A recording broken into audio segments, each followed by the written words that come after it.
obviously a completely terrifying experience for those involved, but inspiring in the rescue effort. And sometimes in the middle of lots of bad news, something comes through which makes a global impact in a positive way. And I think we're all just so relieved that everybody got out safely, and the rescuers did an amazing job. So, you know, thank goodness to them. Well, indeed.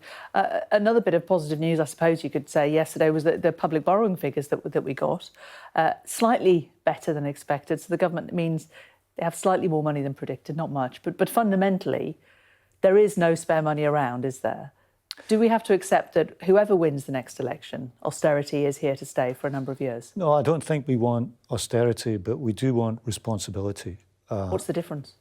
Because you've got to make sure that the public finances are stable, but also take the long-term decisions to improve your economic prospects for the future. We went through the period of austerity after 2010. That didn't do us much good. So you've got to have responsible finances, but also put the investments in for the future. Yesterday's figures on their own don't change that broader picture. And for us, as we come to the first anniversary of that disastrous mini-budget last year, that should serve as a warning about the costs of irresponsibility in the public finances. It's not an experiment we want to repeat. I was a bit alarmed at hearing Tory calls to repeat it yesterday. I think that's a big risk for the country, certainly not one that we would adopt. You talk about responsibility. It, to me, gives echoes of Gordon Brown talking about prudence. Would a Labour government be a government of prudence? Would there be no tax cuts, for example, under Labour? Well, tax cuts have to be affordable. We saw last September what happens if tax cuts are unaffordable and judged to be unaffordable. And the consequences at that time were booster rockets under mortgage rates, the Bank of England having to step in to rescue pension schemes, and a real rocking of international confidence in the UK economy. So you can't go down that road unless it's affordable. So for us, always, this term responsibility and stability with the public finances. We borrowed a huge amount of money necessarily during the COVID pandemic. All that debt has to be serviced, so the public finances have to be run in a responsible way.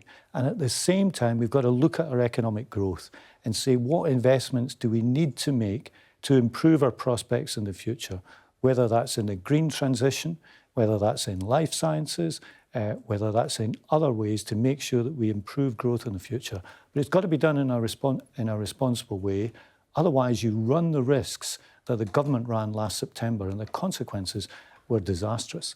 When you talk about responsibility, it sounds like you and Rachel Reeves are going to have to say to shadow ministers who want to spend, that they are going to have to rein in their plans. We've already been doing that. I think that message has come not just from Rachel Reeves and I, but also from Keir Starmer. And to the credit of the Shadow Cabinet, I don't think it's one that they are resisting or punching back against. I think everyone recognises that responsibility is needed in the public finances, and that goes for the whole Shadow Cabinet, not just for the Shadow Treasury team.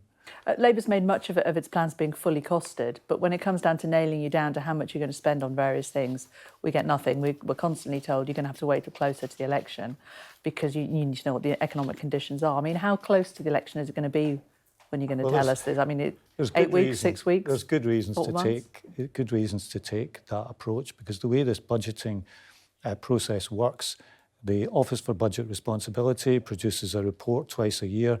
That has a major impact on any Chancellor's room for manoeuvre. So frankly, if we produced a budget now, it would be out of date by the time of the next election, even if it's only a year away. So it makes sense to wait to see what the public finances are at the time of the election before being clear about spending plans. And in fact, waiting and doing that is a mark of our responsibility, and it's the right thing to do. But what's in your mind, your time frame for what that point would be ahead of an election? Well, it depends. Is it a couple of months, obviously, it depends when the election is, but let's say the election was next October, which a lot of people think it will be. That means there are at least 2, possibly 3 fiscal events, as we call them in Parliament, before that. You really have to wait until all those fiscal events have happened before you know exactly what the public finances look like going into the election. So, say if the election was October, when would you tell us your plans? Would it be after the summer? It would depend on whether there was an autumn statement before that October election, which is a possibility of. That's cutting it a bit fine, isn't it? Well, that's the way the budgeting process works. This isn't our choice. This is the way the budgeting process. But it's our choice, you know, when you tell us how much Labour would spend. But we can only do that when the Office for Budget Responsibility has set out the prospects for the coming years. But the fiscal rules, the principles upon which we'll do this, have already been set out 2 years ago, and those are not to borrow for day-to-day spending, to borrow for investment future, to get debt falling in the long term. That's the framework that will inform our budgeting position. And if we get better economic growth, as we want to do, then we can create the wealth necessary to invest in the public services and make the improvements that we all want to see. While we have you here, can I ask you about India? Kevin Badenoch's trying to get a trade deal with India. The government wants one, but as we know from insiders, the government's unwilling to hand out more visas to Indian workers, which is a key demand on the Indian side. What would Labour do here? It's always been a key demand when it comes to Indian trade negotiations. Look, India is potentially a huge trading partner for the UK. It's already a good trading partner, but it's number 12 or so in our, in the sort of league table of trading partners. I think it could be higher than that.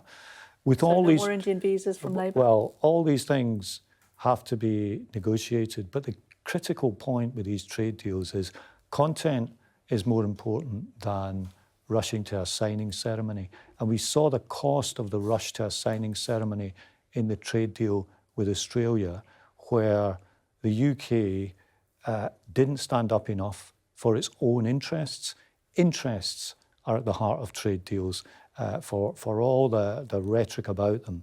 If we were in a position of negotiating this, we'd make sure that we put British interests first rather than the rush to a deadline to sign a deal by a particular date. By the way, the government's already missed their target date for this one. But in theory, would Labour be opposed to more visas for Indian workers? Depends what else is in the pot. So you're not ruling it out? You wouldn't rule it out because you might have other interests that made that sensible. There are goods and services that we want to export to India that could create huge wealth in the UK if we got the chance to do that. You've got to look at these things in the round. You can't just say, where do we stand on visas without, for example, financial services or, for example, whisky exports. What's in the pot in the round? Take a view of that and ask, is this deal in the interests of the UK? If it is, great. If it's not, then don't sign it for the sake of signing one. That's the principle that should inform trade deals with major economies. Pat McFadden, Shadow Chief Secretary to the Treasury. Thanks a lot. Thanks for coming in.